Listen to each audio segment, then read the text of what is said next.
Senin вообще оқымайтын класстастарың. Апай, сіз жет атаңызды білесіз ба? Жоқ. Жет атасын білмеген жетесіз, демек сіз мақсатыңызға жетесіз. Ей!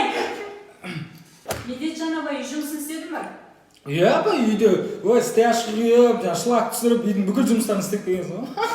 Сабақ оқыған жоқпын, бірақ чисто үйдің жұмыстарын істедім. Мамаға көмектестім, мал сойдық. Апай түсіп қалды. Қайда түсіп қалды? Бірінші, не түсіп қалды деп сұрасаңызшы? Ал не түсіп қалды?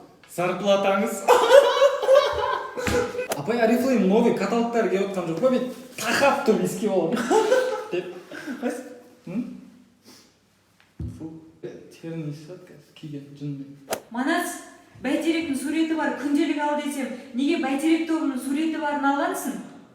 Ұнайды просто апай әндері. Сен сұлу ханшайымсың. Боралған балқайыңсың.